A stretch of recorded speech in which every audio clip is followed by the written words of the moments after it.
പ്രിയ ശ്രോതാക്കളെ, സഹയാത്രികയിലേക്ക് സ്വാഗതം.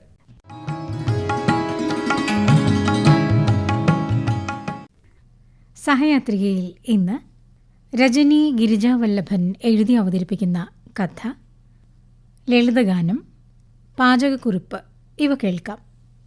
ആദ്യം രജനി ഗിരിജാവല്ലഭൻ എഴുതി അവതരിപ്പിക്കുന്ന കഥ കുടമുല്ലപ്പൂവുകൾ.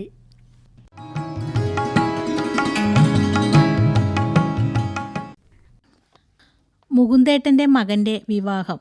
ഭാര്യ മരിച്ച മുകുന്ദേട്ടൻ നിധിന് അച്ഛനും അമ്മയുമാണ്. വീട്ടിലെ എല്ലാ ജോലികളും ചെയ്ത് മകന് ഭക്ഷണം വിളമ്പാൻ കാത്തിരിക്കുന്ന അച്ഛൻ. അച്ഛനും മകനും മാത്രമുള്ള ആ വീട്ടിലേക്ക് പുതിയ ഒരു പെൺകുട്ടി കടന്നു വരുന്നു.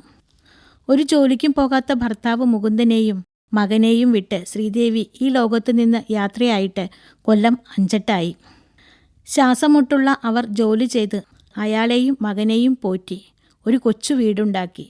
അത്യധ്വാനത്തിൽ തൻ്റെ ആരോഗ്യം ശ്രീദേവി ചേച്ചി ശ്രദ്ധിച്ചതേയില്ല. സുജാത ആകാശത്തേക്ക് നോക്കി. ഈ രാത്രിക്ക് ഒരുപാട് സവിശേഷതയുണ്ട്. ഒരു സ്ത്രീയുടെ, അമ്മയുടെ ആത്മാവ് നിർവൃതി കൊള്ളുന്ന ദിവസം. തൻ്റെ ഒരേയൊരുണ്ണിയുടെ വിവാഹം. നിശബ്ദതയാർന്ന ആ വീട് ഇനി ഉണരുകയാണ്. കുറച്ചുനാൾ കഴിയുമ്പോൾ അവിടെ കുഞ്ഞുങ്ങളുടെ കരച്ചിലും ചിരിയും കലമ്പലും കേൾക്കാം. ഒരു പെണ്ണിൻ്റെ കോലാഹല ശബ്ദങ്ങളും പൊട്ടിച്ചിരികളും പാത്രങ്ങളുടെ കലമ്പലും. സന്ധ്യയ്ക്ക് നാമജപങ്ങളും കേൾക്കാം. കുക്കറിൻ്റെ വിസിലടിക്കൊപ്പം പല പല വർത്തമാനങ്ങളും കേൾക്കാം. കുരവ കേട്ടുകൊണ്ടാണ് കല്യാണ വീട്ടിലേക്ക് കടന്നു ചെന്നത്. ചെറുക്കനെയും പെണ്ണിനെയും അകത്തേക്ക് കയറ്റുകയാണ്. കാലുകൾ കഴുകി തുടപ്പിച്ച് അരിയും നെല്ലും പൂവും നിറകയിൽ ചാർത്തി കർപ്പൂരം കൊണ്ടൊഴിഞ്ഞ് ഭദ്രദീപം തെളിയിച്ച് പെൺകുട്ടിയെ അകത്തേക്ക് ആനയിച്ചു. ഭഗവാന്റെ മുൻപിലും ഒരിക്കൽ ആ വീട്ടിലെ വിളക്കായിരുന്ന അമ്മയ്ക്ക് മുൻപിലും അവൾ വിളക്ക് കാണിച്ചു. വിളക്ക് പലകയിൽ വച്ച് ഓട്ടുതാലത്തിൽ വച്ച് കൈകൂപ്പി അവൾ തൊഴുതു. പെൺകുട്ടിയെ കാണാൻ എത്തിയ ബന്ധുക്കളും അയൽപക്കക്കാരും അവൾക്ക് ചുറ്റും തടിച്ചുകൂടി. തങ്ങൾ കൊണ്ടുവന്ന പാരിതോഷികങ്ങൾ ഓരോരുത്തരായി അവരുടെ കയ്യിൽ ഏൽപ്പിച്ചു. കുശലം പറഞ്ഞും സ്നേഹത്തോടെ ചിരിച്ചും അവർ എല്ലാവരെയും സന്തോഷിപ്പിച്ചു. സുജാത ഒരരികിലേക്ക് മാറിയിരുന്നു. തിരക്കൊഴിയട്ടെ. ഗുരുവായൂർ അമ്പലത്തിലായിരുന്നു താലികെട്ട്. പെണ്ണിൻ്റെ വീട് ഷൊർണൂരിലാണ്. എല്ലാവർക്കും ഒന്നും കെട്ടിന് പോകാൻ പറ്റിയില്ല. അതാണ് ഈ രാത്രിയിലെ ചടങ്ങ്. പുറത്ത് നല്ല മഴ. തണുപ്പ് കാറ്റടിച്ചു കയറുന്നു. പന്തലിൻ്റെ നടുഭാഗത്ത് കസേരകളും മേശയും അടുപ്പിച്ചിട്ടു. ഭക്ഷണം വിളമ്പാനുള്ള തിരക്കിലാണ്. ഉദ്ദേശം 25 മുകളിലും 40 ഇടയിൽ പ്രായമുള്ള ചെറുപ്പക്കാർ 10-30 പേരുണ്ട്. നല്ല ചുറുചുറുക്കോടെ ഓടി നടന്ന് എല്ലാവരെയും ഇരുത്തുകയും വിളമ്പുകയും ചെയ്യുന്നു. 2 വലിയ മിനറൽ വാട്ടറിൻ്റെ കെട്ടുകൾ മുകളിലേക്ക് ഈ 2 പേർ ചുമന്നുകൊണ്ടു പോകുന്നു. മുതിർന്ന പുരുഷന്മാരെ വല്ലാത്ത സ്നേഹത്തോടെ അവർ ടെറസിൻ്റെ മുകളിലേക്ക് കൊണ്ടുപോകുകയും താഴത്തേക്ക് ഇറക്കുകയും ചെയ്യുന്നുണ്ട്. ടെറസിൻ്റെ മുകളിൽ ഷീറ്റിട്ടിരിക്കുകയാണ്. അവിടെ ധാരാളം തുണി വിരിച്ചിട്ടുണ്ട്. അണിയറയിലേക്ക് പോകുന്ന നാടകക്കാരെ പോലെ ഓരോരുത്തരും അകത്തേക്കും പുറത്തേക്കും പോയിക്കൊണ്ടിരിക്കുന്നു. മദ്യസൽക്കാരം പരസ്യമായ രഹസ്യം.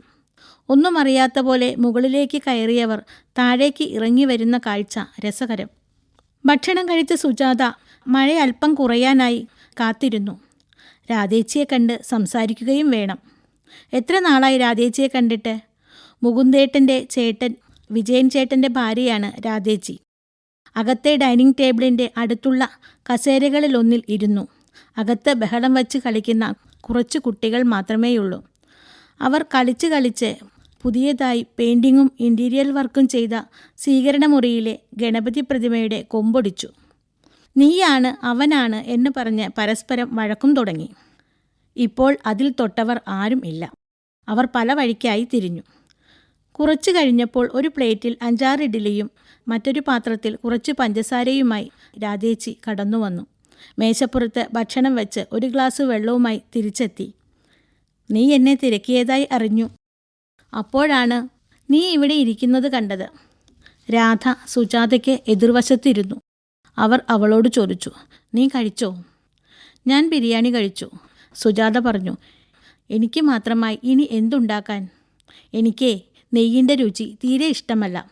അതാണിത് കഴിക്കുന്നത്. അവർ നാണത്തോടെ ചിരിച്ചു.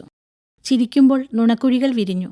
വെളുത്തുരുണ്ട മുഖം, ഇടതൂർന്ന കൺപീലികൾ, കട്ടിപ്പിരികങ്ങൾ. ഇപ്പോഴും എന്തു ഭംഗിയാ രാധേച്ചിയെ കാണാൻ. സുജാത ഓർത്തു. അയ്യേ, അമ്മമ്മ എന്താ കഴിക്കുന്നത്? അമ്മമ്മ ബബ്ലു ആണോ? പഞ്ചസാരയിട്ട് ഇഡ്ഡലി കഴിക്കാൻ. ചുറുചുറുക്കുള്ള ഒരു കൊച്ചു പെൺകുട്ടി അവിടേക്ക് വന്നു.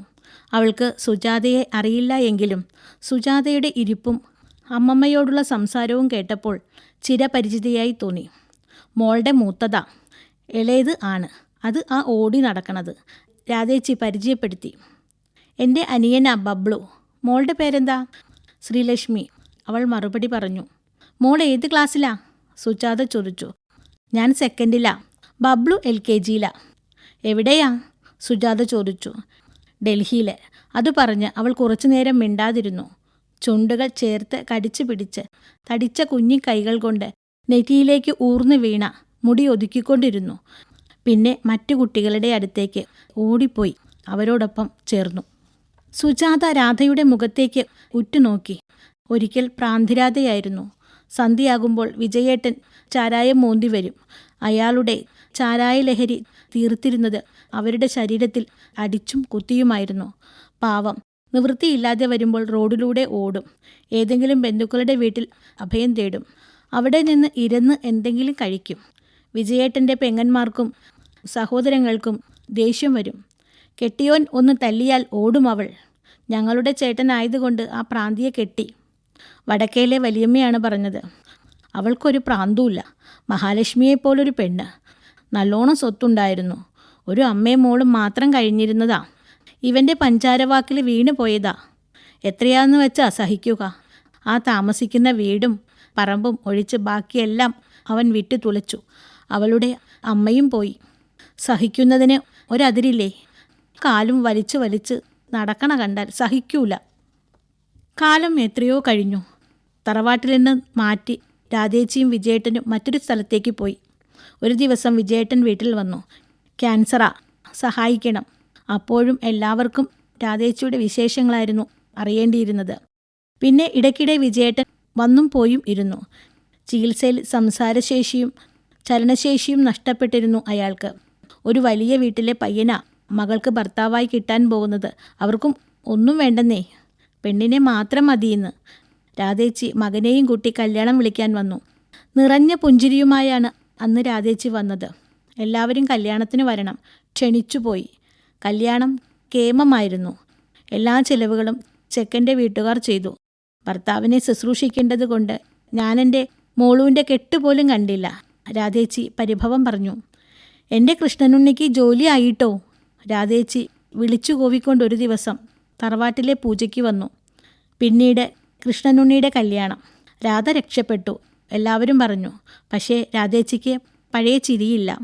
കൊച്ചു കാര്യങ്ങൾക്ക് പോലും പൊട്ടിച്ചിരിച്ചിരുന്ന ചേച്ചി നിശബ്ദയായി. ആരൊക്കെയോ പറഞ്ഞു. പ്രാന്തുണ്ട് എന്നത് ശരിയാണുട്ടോ. ചില നേരങ്ങളിൽ രാധ പരിചയഭാവം പോലും കാണിക്കുന്നില്ലാട്ടോ. എത്രയോ നാളുകൾക്ക് ശേഷമാണ് ഈ കൂടിക്കാഴ്ച. സുജു, നീ വല്ലാതെ തടിച്ചിരിക്കുന്നു. രാധേച്ചി ഓർമ്മയിൽ നിന്നുണർത്തി. നീ കണ്ടോ ശ്രീദേവിയുടെ ഫോട്ടോ?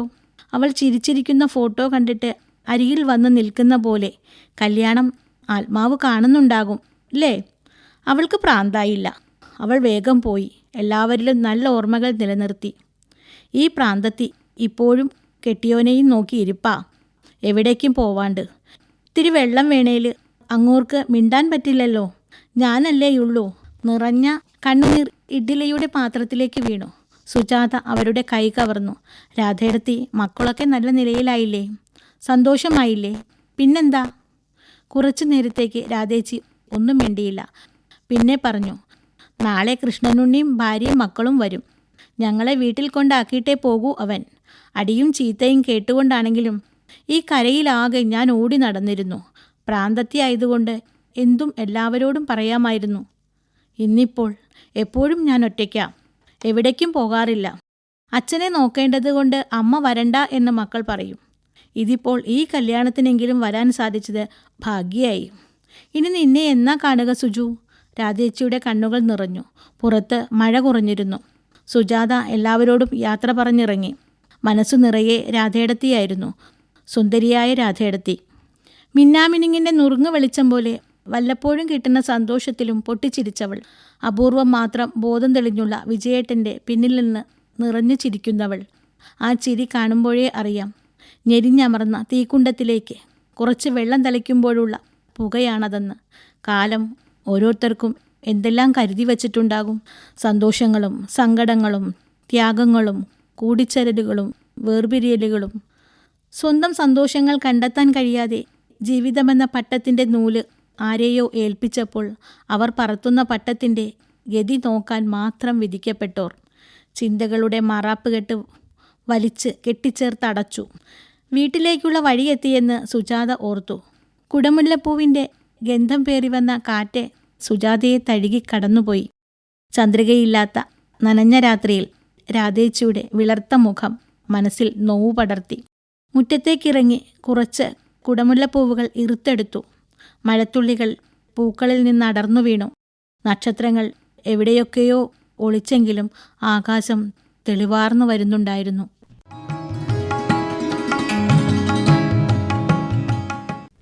നിങ്ങൾ കേട്ടത് കുടമുല്ലപ്പൂവുകൾ. രജനി ഗിരിജാവല്ലഭൻ എഴുതി അവതരിപ്പിച്ച കഥ.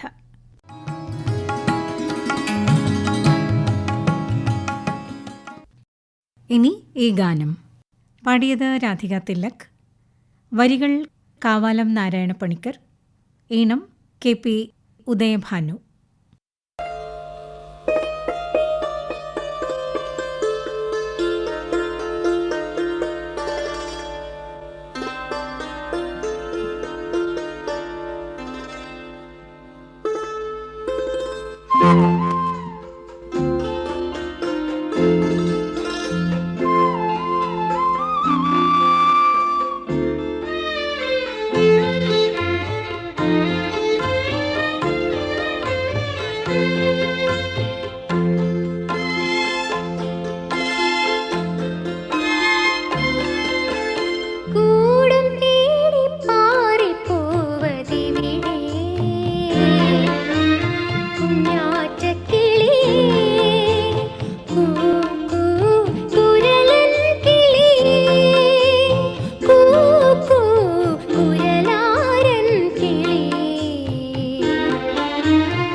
ചിന്ന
ഇനി പാചകക്കുറിപ്പ്.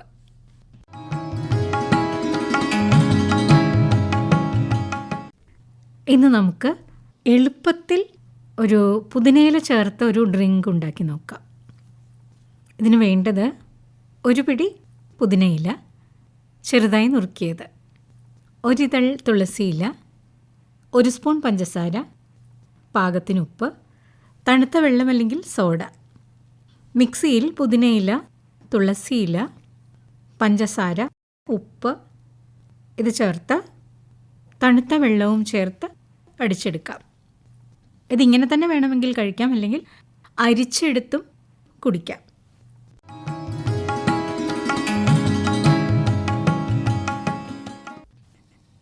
ഇനി നമുക്ക് അടുപ്പിൽ വയ്ക്കാതെ രസം, ഇതിന് പച്ചപ്പുളി രസം എന്നാണ് നമ്മൾ പറയാറുള്ളത്, ഇതെങ്ങനെയാണ് ഉണ്ടാക്കുന്നതെന്ന് നോക്കാം. അതിന് വേണ്ടത് ഒരു ചെറുനാരങ്ങ വലിപ്പത്തിൽ വാളൻപുളി, 4-5 പച്ചമുളക്, 1 കഷ്ണം ഇഞ്ചി, 4-5 ഇതൾ വെളുത്തുള്ളി, 1 സവാള ചെറുതായി നുറുക്കിയത്, 1 നുള്ളു ജീരകം, നുറുക്കിയ 1 പിടി മല്ലിയില, ഉപ്പ്. 2 ഗ്ലാസ് വെള്ളത്തിൽ പുളി പിഴിഞ്ഞൊഴിച്ച് വയ്ക്കണം. ഇതിന് തിളപ്പിച്ചാറിയ വെള്ളം ഉപയോഗിക്കാം കേട്ടോ. ഒരു പാത്രത്തിൽ ചതച്ച മുളക്, ചതച്ച ഇഞ്ചി, ചതച്ച വെളുത്തുള്ളി, നുറുക്കിയ സവാള, ജീരകം, മല്ലിയില, ഉപ്പ് ഇത് ചേർത്ത് നല്ലതുപോലെ കൈകൊണ്ട് ഞെരടി ചേർക്കണം. അതിനുശേഷം പിഴിഞ്ഞ പുളി ചേർത്ത് നന്നായി ഇളക്കുക. പച്ചപ്പുളി രസം തയ്യാറായി.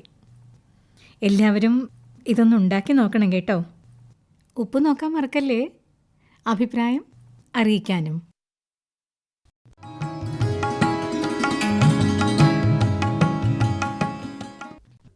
ഇനി നമുക്ക് കപ്പ ഹൽവ ഉണ്ടാക്കി നോക്കാം.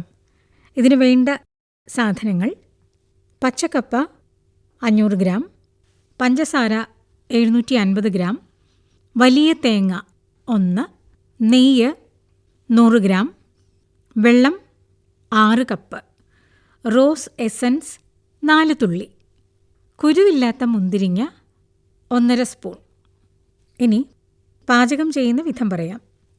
കപ്പ തൊലി കളഞ്ഞ് കഴുകി വെള്ളത്തിലിട്ട് നന്നായി വേവിച്ചെടുത്ത ശേഷം നടുവിലുള്ള നാര് കളഞ്ഞ് ഉടച്ചെടുക്കണം. കപ്പ വേകുന്ന സമയം കൊണ്ട് നമുക്ക് തേങ്ങ ചിരകി 6 കപ്പ് വെള്ളത്തിൽ പിഴിഞ്ഞ് അരിച്ച് പാലെടുക്കണം. വേവിച്ചുടച്ച കപ്പയിലേക്ക് ഈ പാൽ ഒഴിച്ച് നല്ലതുപോലെ കലക്കണം. അതിനുശേഷം ഒരു അരിപ്പയിൽ അരിച്ചെടുക്കണം. ഒരു ഉരുളിയിൽ കപ്പ കലക്കിയ പാലും പഞ്ചസാരയും ഒരുമിച്ച് ചേർത്ത് അടുപ്പത്ത് വച്ച് ഇളക്കി കുറുക്കിയെടുക്കണം. നിറത്തിന് അല്പം മഞ്ഞൾപ്പൊടി വെള്ളത്തിൽ കലക്കിയത് ചേർത്താൽ മതി. ഇതോടൊപ്പം എസൻസും മുന്തിരിങ്ങയും നെയ്യും ചേർത്ത് തുടരെ ഇളക്കണം. വശങ്ങളിൽ നിന്ന് വിട്ടുവരുന്ന പരുവത്തിൽ വേണം ഇത് അടുപ്പിൽ നിന്ന് മാറ്റാൻ.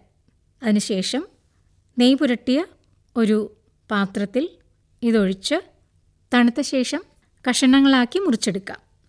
അപ്പോൾ കപ്പ ഹൽവ ഉണ്ടാക്കുവാൻ വേണ്ടത് 500 ഗ്രാം പച്ചക്കപ്പ, 750 ഗ്രാം പഞ്ചസാര, ഒരു വലിയ തേങ്ങ ചിരകിയത്, നെയ്യ് 100 ഗ്രാം, 6 കപ്പ് വെള്ളം, റോസ് എസൻസ് 4 തുള്ളി, കുരുവില്ലാത്ത മുന്തിരിങ്ങ 1.5 സ്പൂൺ.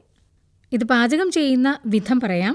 കപ്പ തൊലി കളഞ്ഞ് കഴുകി വെള്ളത്തിലിട്ട് നന്നായി വേവിച്ചെടുത്ത് ഉടച്ചെടുക്കണം. നാര് നീക്കം ചെയ്യണം. ചിരകിയ തേങ്ങ 6 കപ്പ് വെള്ളത്തിൽ പിഴിഞ്ഞ് അരിച്ച് പാലെടുക്കണം. ഇതും കപ്പയുമായി യോജിപ്പിച്ച് നല്ലതുപോലെ കലക്കിയെടുക്കണം. ഇതൊരു അരിപ്പയിൽ അരിച്ച് എടുത്തു വയ്ക്കുക. ഒരു ഉരുളി അടുപ്പത്ത് വെച്ച് ഈ കപ്പ കലക്കിയ പാല് അതും പഞ്ചസാരയും ചേർത്ത് ഇളക്കി കുറുക്കിയെടുക്കണം. നിറത്തിന് വേണ്ടി വെള്ളത്തിൽ അല്പം മഞ്ഞൾപ്പൊടി കലക്കിയത് ചേർക്കാം. എസൻസും മുന്തിരിങ്ങയും നെയ്യും ചേർത്ത് തുടരെ ഇളക്കിക്കൊണ്ടിരിക്കണം. വശങ്ങളിൽ നിന്ന് വിട്ടുവരുന്ന പരുവത്തിൽ അടുപ്പത്തു നിന്ന് വാങ്ങി ഒരു നെയ്യ് പുരട്ടിയ പാത്രത്തിൽ ഒഴിച്ച് തണുത്ത ശേഷം കഷ്ണങ്ങളാക്കി മുറിച്ചെടുക്കാം. അപ്പോൾ നമ്മുടെ കപ്പ ഹൽവ തയ്യാറായി. എന്തായാലും എല്ലാവരും ഒന്ന് ഉണ്ടാക്കി നോക്കണം കേട്ടോ.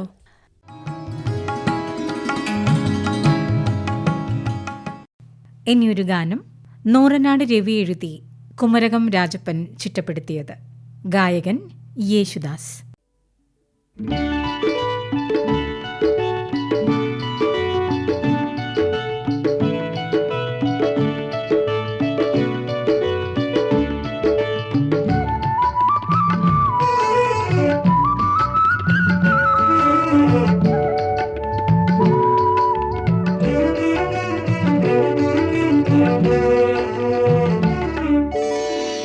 വെണ്ണിലാവിൻ്റെ കുളിക്കടവിൽ നീന്തി കുളിച്ചു വരും കൊച്ചു തമ്പുരാട്ടി, എൻ്റെ തമ്പുരാട്ടി. മദനന്റെ മലരമ്പോ മധുമാസ പൂത്തിടമ്പോ മനസ്സിൻ നീലക്കരിമ്പോ തമ്പുരാട്ടി, നീയൻ തമ്പുരാട്ടി. കുളിർ വെണ്ണിലാവിൻ്റെ കുളിക്കടവിൽ നീന്തി കുളിച്ചു വരും കൊച്ചു തമ്പുരാട്ടി, എൻ്റെ തമ്പുരാട്ടി. മദനന്റെ മലരമ്പോ മധുമാസ പൂത്തിടമ്പോ മനസ്സിൻ നീലക്കരിമ്പോ തമ്പുരാട്ടി, നീയൻ തമ്പുരാട്ടി. കുളിർ വെണ്ണിലാവിൻ്റെ കുളിക്കടവിൽ നീന്തി കുളിച്ചു വരും കൊച്ചു തമ്പുരാട്ടി, എൻ്റെ തമ്പുരാട്ടി.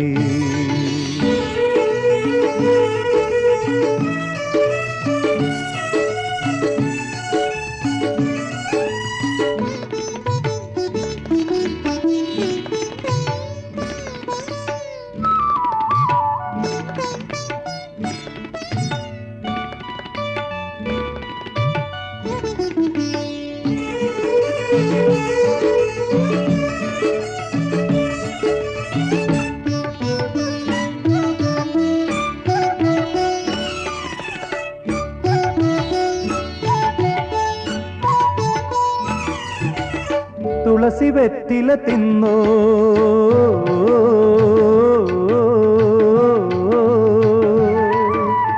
ചെമന്നതി ചുണ്ട് നിന്റെ,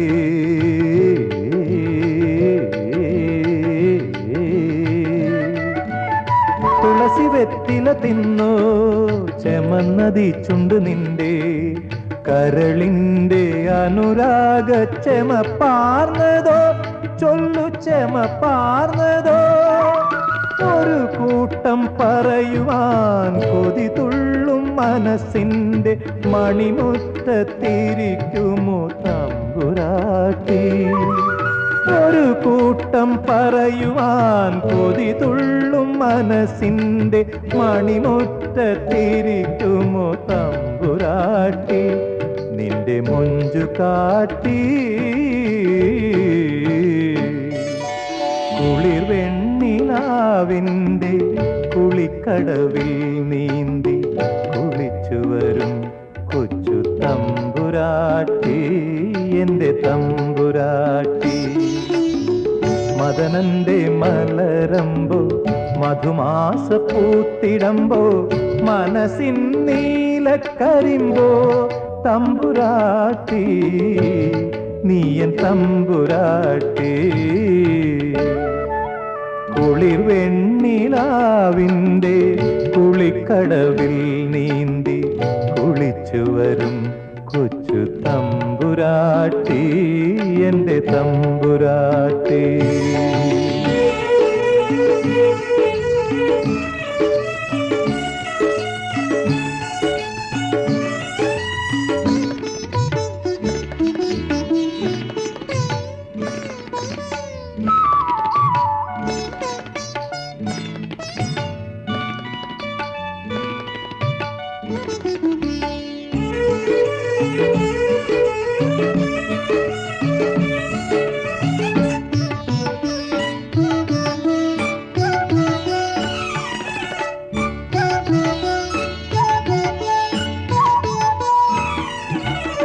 തുടുതുടുപ്പിയലുന്ന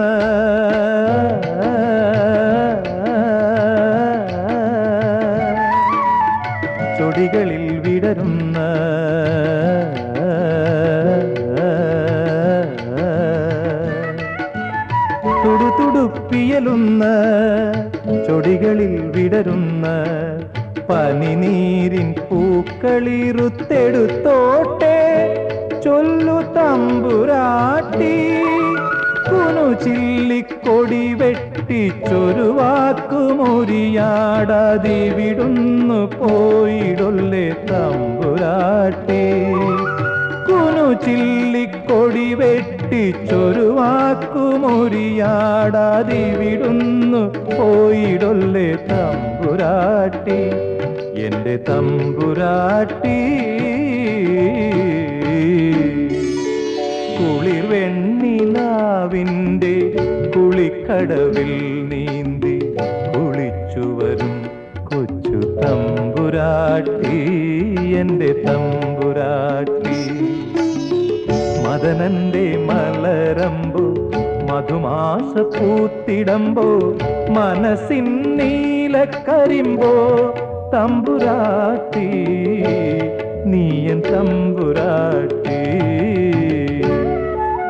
കുളിർ വെണ്ണിലാവിൻ്റെ കുളിക്കടവിൽ നീന്തി കുളിച്ചു വരും കൊച്ചു തമ്പുരാട്ടി.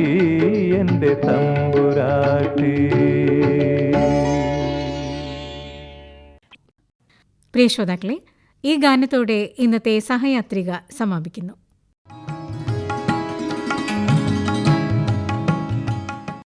നിർവഹണം ലൗലി, സഹായം KV ലീല. എല്ലാ ശ്രോതാക്കൾക്കും ആശംസകൾ.